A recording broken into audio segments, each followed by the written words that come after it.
Hi, this is Nick Dawson, the editor-in-chief of Talkhouse Film, and you're listening to the Talkhouse Film podcast. If you haven't heard of Adam Curtis, well, that's probably because he wants it that way. As he says in this episode of the podcast, it's to his advantage to stay below the radar. When we recorded the conversation you're about to hear, he declined to have his photo taken in order to help protect his anonymity. That anonymity, though, is increasingly under threat due to the fact that, basically, Curtis is really good at what he does. A lifer at the BBC, Curtis has carved a niche for himself, making sprawling, massively interconnected documentaries about the world we live in, using music and the visual language of popular TV to create work that plays with the compelling immediacy of fiction. Sierra Pettingill, writing for Talkhouse Film in 2015, described his films as conspiracy movies for the art house crowd, documentaries known for their grand, sweeping narratives in which a dizzying array of disparate characters, historical epochs, and ideological threads are knitted into a complex and often overwhelming thesis. Because of those films, and particularly the most recent two, Bitter Lake and Hypernormalization, Curtis has gained a certain kind of cult status, a frenzy surrounding the release of each of his films, which technically are only supposed to be seen in the UK on the BBC's website, but inevitably end up on video and file-sharing sites and are devoured by millions across the globe. Among his many fans are comedian Neil Brennan and Frontline's Michael Kirk, who raved about his 2004 film The Power of Nightmares on this very podcast just a month or so ago. This past weekend, Curtis was in LA for a 3-day film series at Cinefamily called Into the Zone, A Weekend with Adam Curtis. And while he was there, he took time out to chat with Tim Heidecker, the comedic genius who causes all kinds of trouble in Tim and Eric, On Cinema, Decker, and Check It Out with Steve Brule. Heidecker, who's a big fan of Curtis's work, chatted with Curtis on the Cinefamily patio while Hypernormalization played, and in fact, along with traffic noise, you can hear the sounds of the movie bleeding in from time to time.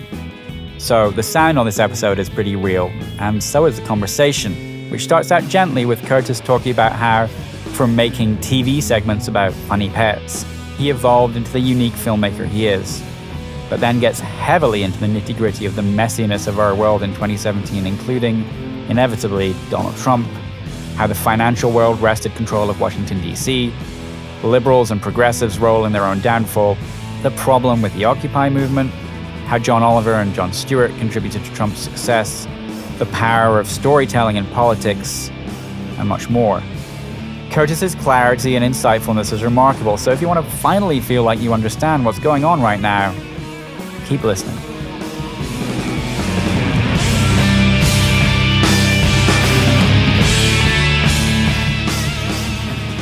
Thank you for doing this. Pleasure. I've never met you before.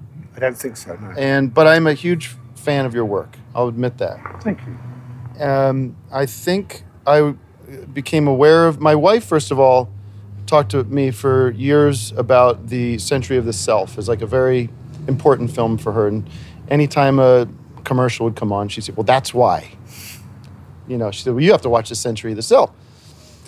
And so that was in the back of my head. And then a few years ago, some blog that I don't remember what it was, but they posted something about Bitter Lake. And it raved about it. It said, this is the most important film of the year. That catches your attention, you know. And it's very hard to watch, by the way. You know that your movies are very hard to watch in the States. Yeah, they can't be released here. Right. And why is that? The primary reason is music, interestingly enough. Right. Because in the UK, I can use a lot of music, which I can't use internationally. Right. Film, it's okay. You can clear it much more easily. Music, that's really the problem. And so the BBC isn't interested in clearing the music to be shown internationally? It would cost a lot. It would cost a lot. I mean, I use a lot of music. Yes? You do use a lot of music. Yeah. And also, I mean, to be honest, what I've noticed with my films is that when I make them, when they go out, they pretty soon get onto the internet. Right. Now, the BBC doesn't like that, but there's nothing they can do to stop it. And they tend to get seen everywhere. And so my private view is that I work for a public broadcaster. The public should be allowed to see it. If it goes on the internet, so be it. This is no longer your private view, by the way. as of now.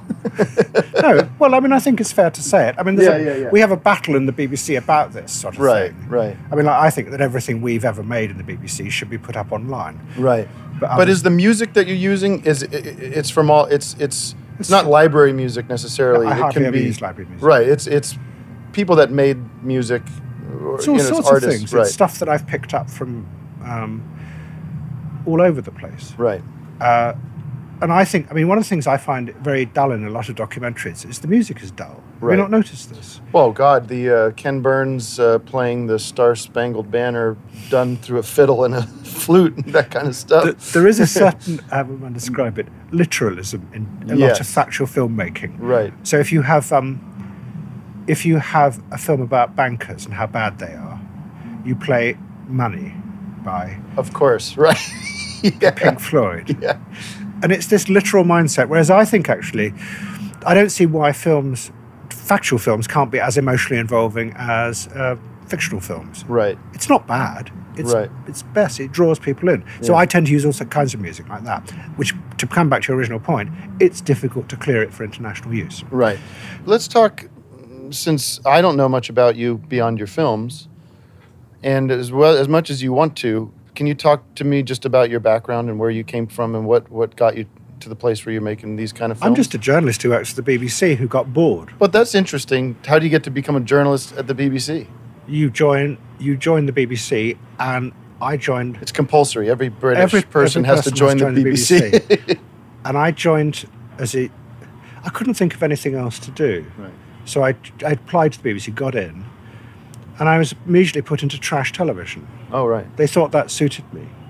So I spent my early days making films about talented animals. That was what that.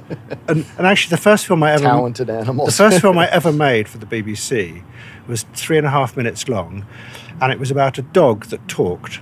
And it's actually very famous now in Britain. It's got into the water somehow. Uh-huh. And it was a dog, and it just said one word. It went, sausages. Right. I think I've seen that.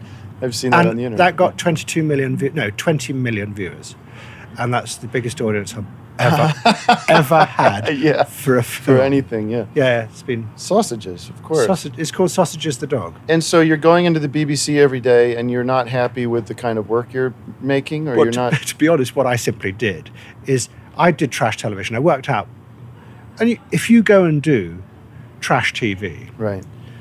you learn very quickly the rules of how you can entertain people. Right. Like the rules. tricks, yeah. The tricks. Like the fact that if you film someone who thinks they're funny, they're not funny. Right. That's just a fact of Yeah, life. yeah. Whereas if you've got someone who is really serious Yeah. and will talk for a long time Yeah. about how you can drive around LA in a very complex way, Right. the longer you run it, the funnier it gets. Right, yes? yeah. Or if you find a dog that won't sing, Right, but its owner says that it will sing, Yeah. The panic there. instead of panicking, Yeah. you just keep filming. Yeah. As the owner tries to get the dog to Yeah, sing. the And that's tension. very funny. Yeah. So you learn that actually the way reality pans out in real terms can be very funny. So I Right. learnt that. Right. Then I got bored. Yeah. And then since I'd been to university and studied politics, I decided to see whether you could put those trash techniques together with, how will one put it, high-end techniques Right. of serious political analysis. And I found you could. You could Right. actually make the reporting of politics entertaining. Right. But they did you know where the outlet for that would be? So obviously the BBC, but it would be presented on TV as just you started as a documentary. I mean, it grew. Yeah. I started making documentaries. I mean, the one that I remember I was sent to make a really serious film about the Iranian Revolution and why it went wrong. Right. Yeah. I did. Yes. And I went and interviewed lots of people in shadows who were exiles from Iran who talked about torture a lot. Right. And I'm going to be cynical here. As I filmed these people in silhouette, I kept on thinking to myself, I've seen this sort of kind of documentary a million times. Right. And although these people have obviously had a really bad time, Right. and they really care for their loved ones who were killed and who were tortured, if I'm watching this, I'm not listening to them. Right. What I'm thinking, I'm watching one of those documentaries with people in silhouette telling me about bad things that have happened to them. Yeah. And I just realized you couldn't do this. I just couldn't do it. Right. So I went and made a really weird film about the French Revolution and the Iranian Revolution, and started intercutting all sorts of footage and silent movies made by D.W. Griffith about the French Revolution. Yeah. I just played. Yeah. Because I just couldn't bear the idea that it was this sort of realization that actually a lot of television just tells you what you already know. Right. But its job is to very unsatisfying. By the end of it, you're like, I'm back where I started, right? Yeah. But it's sort of like it's making you feel good about yourself, because you're actually it's pretending to tell you new stuff when in fact actually the underlying dialogue between you and the program maker is, no, we both know this, and that means we're both very clever people. Right. Yeah, yes. Which means that what you actually tend to deal with in documentaries is accepted cliches that you already know. Right. So you can sit there and say, oh, these people have been tortured, that's really bad. Yeah. And then you just go, oh dear, at the end, and that's it. Right. Whereas I just thought, I can't do that. So I started playing. And I was lucky enough that was the point at which all sorts of technology was coming out where you could actually edit much more fluidly all kinds of footage. Now, are you sitting there in the I do the booth editing and myself. You do the edits yourself? I very quickly worked out how to edit. It's not that hard. It's like writing. Yeah. I never understand why producers don't edit their own films. Well, it's time consuming. No, it's not. It's no different from if you were a journalist, you go out, you write lots of notes, you come back and you type it out. Right. It's sort of not that different. Right, you're right. It's an evolved version of the letters that come up on the screen, right? You choose your quotes from the people. Right. You write the commentary. Right. You put some images in there, and then you slap some music in. I mean, it's a little more complicated, but it is a form of writing. Right. So I don't see, suddenly the technology in the 1990s was offered people like me. Right. Well, you can do it yourself and save a lot of money, which I then worked out that I would have to ask the BBC for not very big budgets. At which point, you realise the radar of attention lessens. Absolutely. I mean, personally, all the shit I make, the less money you're given, the more freedom you have, and the more you get to do what you want to do. Yeah. I mean, the more you can cut your budget down, the less they worry about you. Right. But then if you're given millions, it's a nightmare. They're constantly worrying. Because you're never going to make it back for them. No. And that freezes your imagination. Whereas if you're just going to go and shoot it yourself, use a bunch of old archive you found in the BBC archives, which is free, and then edit it yourself in a strange dark room, that's it. Right. Nothing. Was the Century of the Self the first bigger project that felt like it was really what you wanted to do then? It was the first one I'd worked out. It was the first one where I decided that I could make a film about politics and power, which didn't actually have any politicians in it. Right. Because I'd just worked out that what was really fascinating about our age and what had led up to it, where there are all these things that shaped the way we thought and felt, were as important in shaping our lives as what the lawmakers decided to do within and those Washington. people come and go. Yeah. And also they are endlessly reported on in quite rigid ways. I wanted to tell the story of all those, of how culture shapes our lives. Yeah. Because the other thing I grew up realizing, I think the previous generations used to talk to each other in terms of politics. Right. They would talk about what party they were supported. Right. So that's their identification. Yeah, my dad would do that. Right. And he would have arguments with his friends about politics. When I grew up, we talked about the music we liked. Right. And we talked about the films we liked. Right. And the bands we liked. And that synced with your politics, or the kind of person you knew the person's politics from the kind of music they would talk about. Okay, so what was the music what was the band you liked that synced with your politics? No, well, I was a bit odd like that because I really liked trashy glam rock. Oh, you're really? And disco. Disco. Yeah. Okay.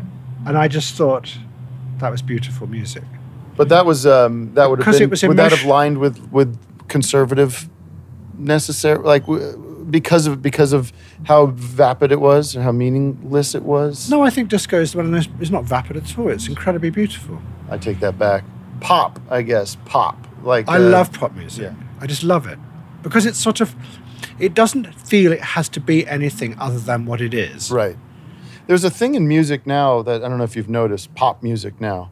There's a kind of oh. There's this O. Have you heard the O? Yeah. I have a 3.5-year-old daughter. All the kids' movies have a song that has, it sounds like it's like some kind of There's, they're warping the kids' brains or something. Every movie has a song that goes, oh, oh, oh, oh, oh, oh, oh. And I don't know what it is, but it's in all of pop music right now. Well, it's like about 2 years ago, the rise of what was called the drop. The drop, right. I've got so bored with the drop. Yes. It was fine when Rihanna did it. And they also have a ukulele. There's a ukulele in every pop song now. It's crazy. I mean, maybe it's just because people are lazy and they put in what worked last time, and then that eventually doesn't work and it gets flushed out. It is a bit stuck at the moment, pop. Absolutely. It's stuck in this digital beats thing, and it doesn't quite know a way out of it. Right. And it's simply found the fusion of hip hop and sort of, I don't know, electro pop. They've just put the two together, right. And it's almost like they're stuck together in this dance. They can't get out of it. Right. I don't know anything about hip hop. Okay, I don't want to sit here and talk about it because I'm not an expert on it. Let's talk about the world. That like what's going on. Like you're in Los Angeles. Is this the first time you've been in America since the election of Donald Trump? No, it's the first time being on the West Coast. Okay. What's going on in your? What do you think is happening? Do you want my cynical view? No, my harsh. Of course, I just want you on. Yeah, whatever. My harsh, realistic view from outside. Yeah. Which is not. I'm not being unsympathetic, but given a lot of the other things that are happening in the world at the moment, above all in Turkey and Syria, which I think is really dangerous. Yeah. You've had a hard right-wing isolationist elected. Right. I think there are some clever new bells and whistles, which is that the man at the front, Donald Trump, is great at distracting the liberals and sending them into hissy fits. Right. Which means they're continually being played with by him. Preoccupied with things that aren't as important. Yeah, he gets up in the morning and goes, well, what can I really poke them with today? Right. And he says something really bad. Right. And they go into a hissy fit. Right. And get on their social media and write everything in big capitals with exclamation marks. Yeah. The social media barons who run those platforms love it because angry people click more. Right. The people out in the Midwest who voted, and in Ohio and places like that, Donald Trump looks at them and says, look, see these liberals? Mm-hmm. They don't want to keep you safe. Right. They're laughing at you. Right. So the people in Ohio get angry again. Right. And there's a continual machine of fury that's been invented. And what's actually really happening is behind the scenes, a quite hard right-wing government is moving into power. Well, deal with it. You lost the election. If you don't like it, come up with something better. Right. But how do we keep it together? I mean, the United States always feels like it's just going insane. I mean, it has felt that way for a while. But in your opinion, what is it that keeps us from turning into just where we're in the middle of the street fucking throwing rocks in each other's windows? Or do you think it's going in that direction? No. I think there's a lot of narcissistic hysteria going on in America at the moment. I think really what's happened in America is the liberals have given up. Yeah. And I think it's one of the great questions of our time is why one of the most privileged groups in the history of the world, liberals and progressives, who as recently as the 1950s and 1960s had an optimistic view that politics and their education could be used to transform the world and change it, have ended up as total dark pessimists who sit at home reading Cormac McCarthy's books about the road, thinking the planet is going to die. And when they see terrible things happening in the Middle East or people dying in boats in the Mediterranean, they just literally go, oh dear, and do nothing about it. Yeah. And it's overwhelming. It overwhelms Some of it's them. Overwhelming. And then it's begun to because they retreat into that pessimism, they detach from the very people they 30 or 40 years ago wanted to help. Right. Which were the dispossessed, the underprivileged, who actually need their help. Right. That was the idea. Right. But they've retreated. And that's one of the themes of hypernormalization is this, and I think your other films as well, is this lack of vision for the future that used to exist. Yes. There is no group in my country as well as yours who have a picture of the future. Above all, a positive picture of the future, but actually any picture of the future. And I think that includes Donald Trump. Right. who's as paranoid and self-conscious as we all are. We've sort of got all trapped in bubbles, and that's really what I was trying to analyse, is how we've got there and the responsibility we all bear for this retreat from reality. But I don't think your country is going to fall apart. No. Your country, some very powerful and not very nice rich people have worked out that practically everyone has retreated. Yeah. And they've done a power grab. Right. And why shouldn't they? Because that's what they are built to do. Right. And what politics should be built to do is to counter them, to actually check them and say, no, you can't do that, because actually the role of the state is to protect those who you are not protecting. Right. And their state, because the Liberals have retreated, the state is not doing that. So what you've got is a right-wing government who just wants to eat away the state. And of course that's logical for it. You can't blame them. Where do they think their vision is very narrow. It's very nearsighted. Is it nearsighted or farsighted? You can only see in front of you. I think I'd go for nearsighted. Yeah, nearsighted. Because they just want what they can get now, the cash grab, the hold on to close the gate, and live out the rest of their lives, maybe their children's lives, in the opulence that they're comfortable with. My theory is that we misunderstand both President Reagan and Mrs. Thatcher. We look at them as successful right-wing politicians, but actually I think they sort of failed halfway through their rules. But both, if you go back to the beginnings of your President Reagan, my Mrs. Thatcher, they came in at the beginning of the 80s and said, we are going to make industry great again. Reagan was very important about this. He used to go around Pennsylvania, Ohio. I've got a film of him going to these steel mills saying, we're going to make it great again. Yeah. That didn't happen. I'm from Pennsylvania, from Bethlehem, Pennsylvania. Yeah. And Bethlehem Steel is now literally, this is a great topic, Bethlehem Steel has been turned into literally a casino. You know about that? I've been there. It's crazy. It's so poorly written. And next door to the casino is a nice industrial museum. Yes, to see. Set around the old works. The foundries or whatever. That's right. Yeah. So it's really strange. So you've got nice liberals looking at the history of industry. Yeah. Well, next door you've got a casino. Right. It's very weird. I mean, it's poorly written.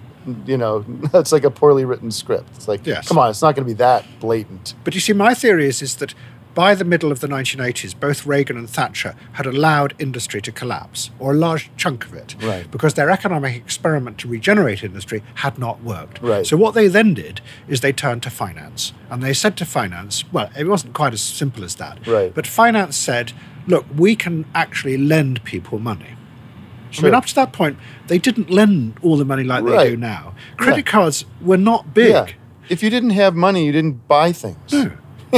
But what then began to evolve, and I don't think this was any giant conspiracy theory, it's just people found it out, was that if you lent people money, they would feel richer. Sure.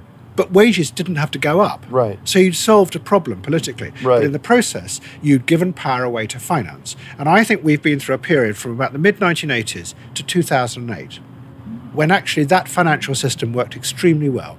It was like a technocratic system. Right. And it gave all of us money, and in return we went shopping, and a consumerist economy blossomed. And people like President Clinton gave even more power through Alan Greenspan to the banks. And it worked. Yeah. Because they did have a system that worked. Yeah. And then in 2008 it crashed. Right.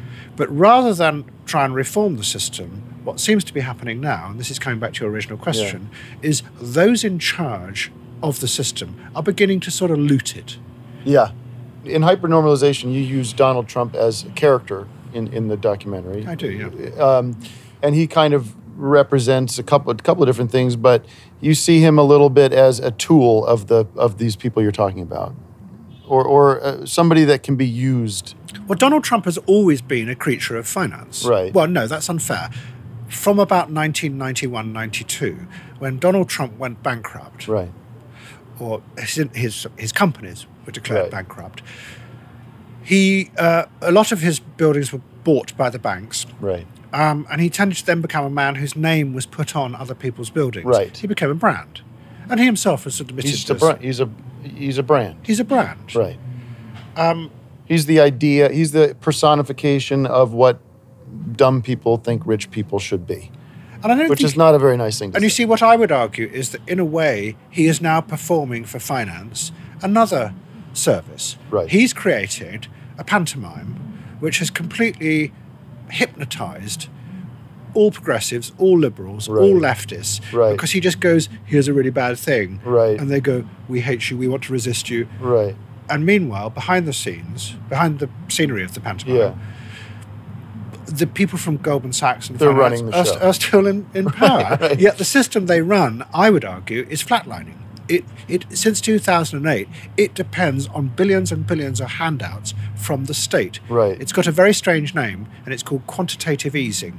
No one is paying any attention to it because it's got such a complicated name. Right. But actually, every month they give you billions of dollars, which Right. they don't give to anyone else. That's called looting the state. Yeah. So it does not. I mean, it doesn't really. I guess it doesn't matter. But do you think is Donald Trump? Is he self-aware of the game he's playing, or is he mad? Is he mad? Does he have cauliflower for brains? And no one knows. No one knows. And Isn't that- it's and irrelevant. Isn't that right? part of the game?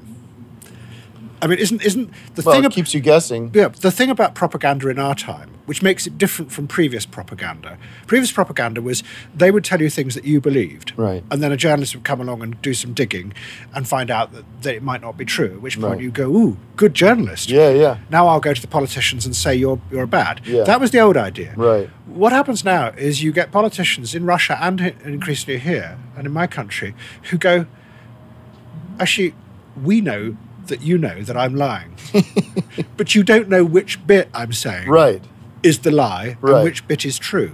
And then Donald Trump has taken that to an even higher level, which is what you've just talked about, is Yeah. we don't know whether he knows that he's being used or whether he's actually some dumb patsy. Right. So he's part of the it's a constructive confusion. And there are people out there that are in these power positions that know this, or that have an awareness of it. I think they have an awareness. I mean, I never believe in conspiracy theories. Right. I think that powerful people work out. They're like clever badgers. Right. They find the quickest way out of the set. Right. And they spot things. And they spot, oh, yeah, we can do that. Right. And I think with Donald Trump, they've just got a great vaudeville entertainer. Right. Who can keep everything over there Right. sort of innovated, I think is the Yeah. word. Keep your eye on the red tie. Yeah. Whereas exactly. Whereas over here we Uh-huh. just carry on with the system as it is. Right. Because actually not much is changing. Right. He keeps on doing things. Right. Well, sure. Yeah. Things have not changed yet. But the structure of power in this country remains the same. Right. Now, are you seeing some of the Putin hysteria and the Trump collusion and all that stuff? Are you seeing that as an attempt to build a story, attempt to build a narrative? I just think it's, speaking as an outsider, Yeah. watching American liberals go crazy, hysterical about Russia, it's quite strange. I mean, to me, as an outsider, it looks like a group desperately trying to find any excuse, any reason why Donald Trump won the election, Right. other than blaming themselves. Right. Yeah? Because what I find really strange in the current hysteria that Putin won the election for Trump is you have liberals allying with the intelligence agencies. Right. Now, for 30 years, the liberals and the progressive have hated the intelligence agencies, often with good reason, because for 40 years, they've gone around the world rigging elections, Right. bringing Assassinating coups, people, assassinating people, engineering coups in democratic countries, and generally doing bad stuff. Right. And suddenly, the liberals are saying, no, they're really a noble organization, Right. and everything they're saying about Russia is completely true. Right. But if you're a nerd and you go and look at the Joint Intelligence Committee's report Right. that was brought out about a month ago, Uh-huh. that was used by a lot of leading newspapers to allege that there was proof that President Putin had rigged the election. If you Right. read it, there's absolutely no evidence. Right. There is lots of supposition. Right. And then the appendix, which is almost as big as the report, is full of quotes from Russia Today. If you're a journalist, you don't believe anything No matter Russia Today says. it gets thrown out with the You just fact. don't bother. Yeah. It's quite funny. Right.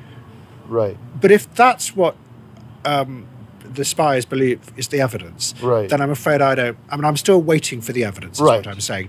Because, to be honest, looking at it from outside, I'm sure the Russians probably did hack the Democratic Sure. Party's computers. Yeah.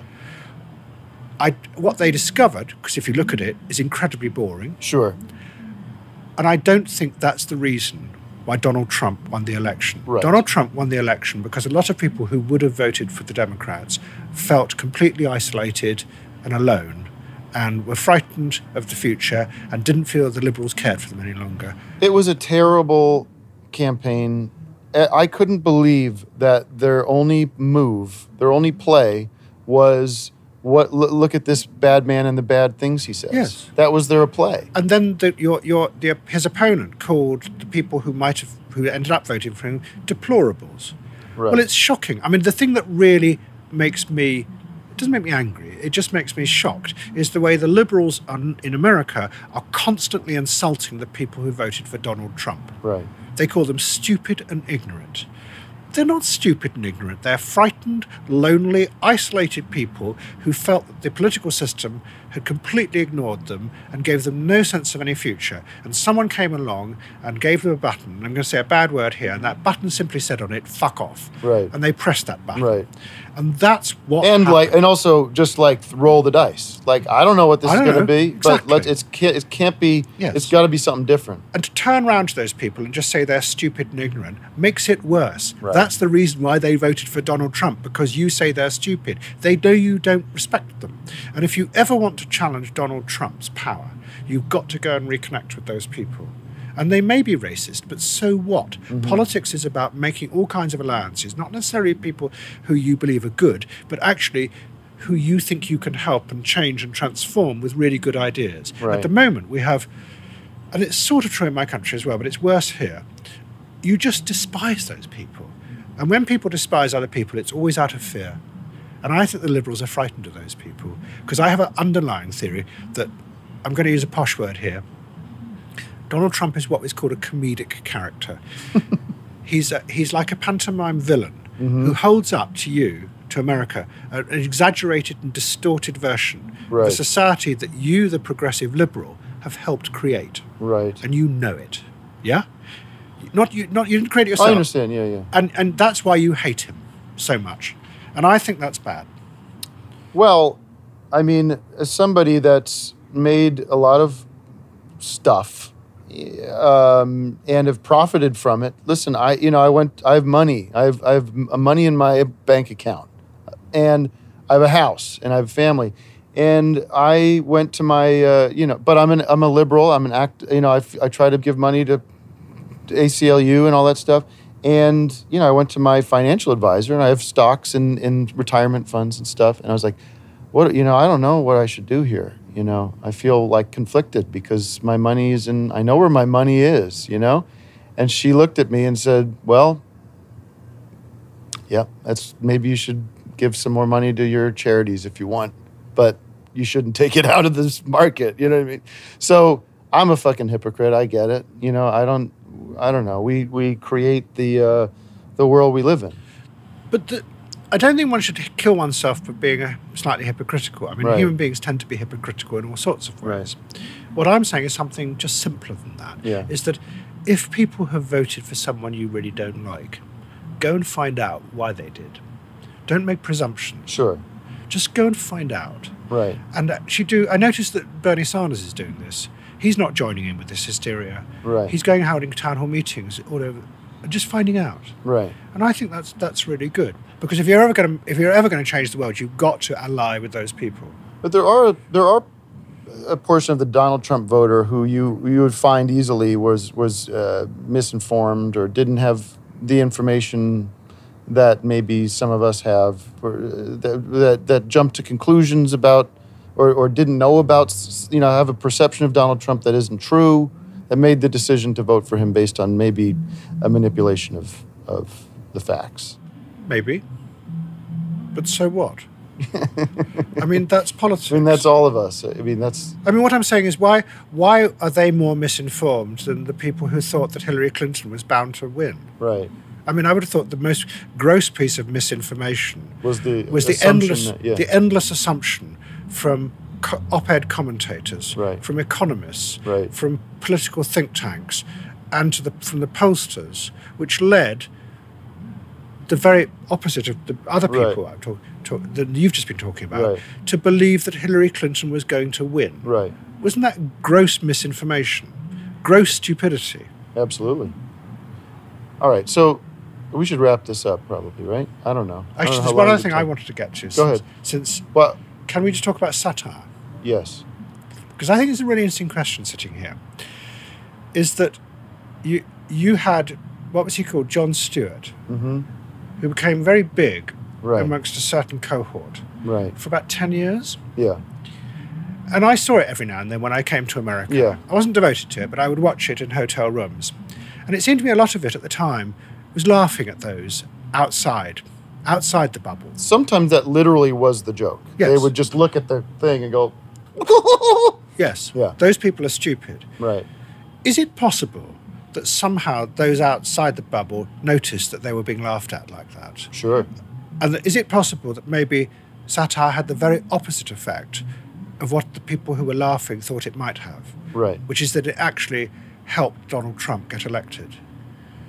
Well, the joke that I started seeing amongst the last year was people making fun of the idea of, say, John Oliver eviscerating Donald Trump. That became a little joke on Twitter amongst people that were a bit too cynical, you know, or just cynical enough, or had the right saw that coming. This form of the know-it-all comedian, the real, you know, quick-witted guy, the Jon Stewart or the John Oliver or Bill Maher, with the line and everything, felt like it was meaningless. It wasn't doing anything. That's what I felt as I watched it in my hotel rooms. I began to feel it was like children sniggering Yeah. at their parents and their parents' friends downstairs having a slightly awkward cocktail party. Right. That it really wasn't anything more than that. Well, I've been pushing this guy in America, this guy Vic Berger, who has been making videos, and they're a little bit like yours in a way because he just takes footage. He just takes the footage and re-edits it and manipulates it drastically, but they're for comic effect, and they're fucking hilarious, and they're dark and they're scary, you know, because he's like drilling into the heart of what we're all feeling when we're looking at Donald Trump's inauguration. He doesn't sit there and go, look at these fucking guys, you know. Yes. He drills into the feeling you have, you know, and it's very funny, but frightening too. And that to me is the future of satire. I think that's right. I mean, it's what I was trying to do in hypernormalization, to explain the feelings of anxiety Yeah. and uncertainty that we have today, where they come from. Right. And I think that's really important to do. Yeah. To actually open up an emotional history of our time. Yeah? Yeah, Rather absolutely. than sniggering and saying with an arrogance Right. that we're all uncertain, we're all a bit alone at the moment. Why do we feel like that? And where do you? So what is? You're very critical of the idea of there's no vision, right? Or you're not about critical, but you're acknowledging that that's a thing. I think that's the problem Yeah. of our time. And so we're. I mean, this is a dumb, or this is a hippie question or whatever. But like, so what do you see? What would you want to see? Where would you want to see us go? Where do you want to see the world go? Do you have you been able to, since you've made all this stuff?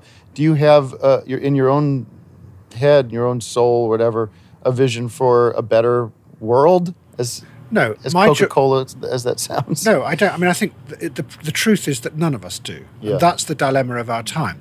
I think the first step is you go and find out where power has gone. Right. And that's what I was talking about with Donald Trump, is Yeah. we may be looking at the wrong thing. Right. He's the vaudeville character who's distracting us Right. and trapping us. Look at where real power's gone. That's what I was trying to show partly in hypernormalization. The second thing is that actually, if you do want to change the world, you're going to have to give yourself up to doing it. You're going to have to surrender yourself. Right. You can't just go on one march against the Iraq invasion and go home and go, That's Right. it. And let the invasion happen. Well, I went to the Women's March, so that was a big, big step for everybody, I think, that I was there. No, I'm just kidding. But I hear you. Yeah, continue. Well, I mean, I'm very suspicious. I mean, in the film I've just made, I'm quite critical of the Occupy movement for being a very good managed system of how to assemble a lot of people together in a square. Right. But once they get to the square, they have absolutely no idea of the world they wanted to create. Right. And they had such good will. They had such a great slogan. Right. And they had lots of people who would not normally have supported that kind of rebellion Right. supporting them. And they blew it. Right. And if I ran Occupy, I'd sack them. I mean, I really would. They were useless. And they Right. completely failed and they blew it. And they had a great chance there. I have the same feeling with what's called the resistance at the moment. Well, Right. resistance for what? Yeah. I mean, and it's not a very good thing to model yourself on the French resistance in the Second World War, which seems to be their model.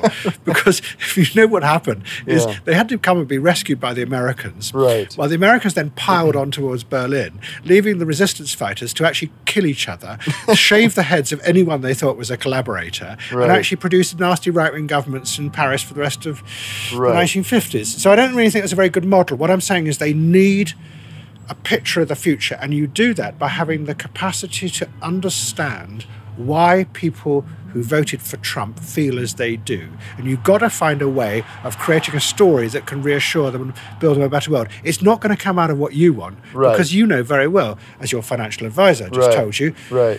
that you're okay. Yeah, yeah. And when you're okay, Yeah. what you have to do is go and have a generosity of imagination and find out what other people feel. And that includes going to talk to people who are racist Sure. and understanding where their racism comes from. Right. Well, and what people want to do. What do you want to do? Something that's occurred to me recently is with the rise of automation and this idea of we don't need this many people doing things, working, and figuring out why is there, what do you do with people? What do you do with people? Do you do what's called the universal living wage? Right. Do you actually pay everyone a fundamental flat wage? Right. And they can then either work or they don't? Right. Or do you say, as someone pointed out to me the other day, within about 10 years, most trucks will be self-driven. Right. And one of the biggest areas of employment in your country are truck drivers. Yeah, yeah. Well, go and get in contact with them now. Yeah. What do you want to do? Start talking to them And now. and if we can approach it from a positive place, Yes. like working sucks. Nobody wants to work. I hate working. I know. If I have to put a piece of furniture together in my house, it ruins my day. So what else is there to do in life? What do we want to do? What can human beings do? Human beings want to do all sorts of things. Some Right. people would like to go on working because it gives them a sense of identity and Yeah. satisfaction. Yeah. Other people might want to do something else. What's sitting here is there are all possible dreams. Right. And I think, to be honest, you have to go back to the great thinkers of the 19th century before Karl Marx came along and said it's all about economics, Right. who had sort of really weird, strange he dreams. sucked all the air out of the Yes, room. he did. He was the first sort of boring managerialist revolutionary. Right. Whereas before them, there were completely batty ones, most of which were silly. Right. But what you just touched on is there could be fantastic other ways of living. Sure. And I'm sure there will be in the future. Well, that's the thing. We know we have so much information, we have so much technology that can tell us what we need and where it is. Yes. Right? Which it's brilliant at doing. Right. What it can't tell us is what kind of society we can then create Right. when we have all that time and leisure. Right. But at the moment, we are encouraged to believe that everything has an economic rationale to it. Association with it. Right. And you measure things economically. Yeah. We live in a simple, very narrow utilitarian world, Right. and we're trapped by that. And the sooner we break out of that, the better. That's going to be so hard. Damn it. I'm sorry. No, right? And maybe satire. It's going to take a disaster, a series of disasters to get to a place where that we break out of the. No, or it takes, and this is where you go back to the really big question about the Second World War, is can you tell people dramatic stories Right. that you're going to sweep them up and take them with you to another world Right. without it all going wrong? Right. Do you have to live in this managed world where the banks just give you a bit of credit every now and then, and Amazon says if you like this, you'll like that, and the thing just goes round Right. and round?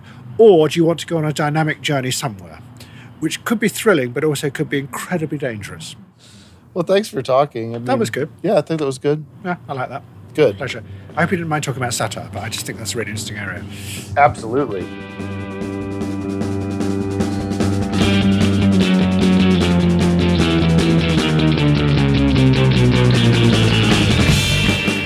This is Nick Dawson from Talkhouse Film, and you've been listening to Tim Heidecker and Adam Curtis on the Talkhouse Film podcast. This episode was recorded by Susan Vallet and mixed by Mark Yoshizumi. The Talkhouse podcast producer is Elia Einhorn. For more filmmakers talking film and TV, visit talkhouse.com/film. And if you want to listen to more episodes where politics and comedy collide, check out Neil Brennan talking with Michael Kirk and Morgan Spurlock's chat with Louis Theroux. Plus, of course, the rabble-rousing Tim Heidecker, Chris Gethard talk from 2016.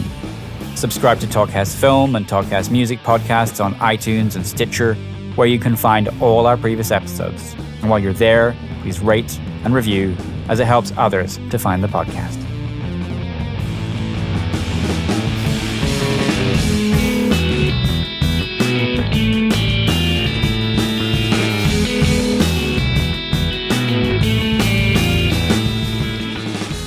Please cut out my talk about rap music, I think. It's probably a good idea. I think that would be good, because neither of us knew what we were talking No, about. that was a bad moment.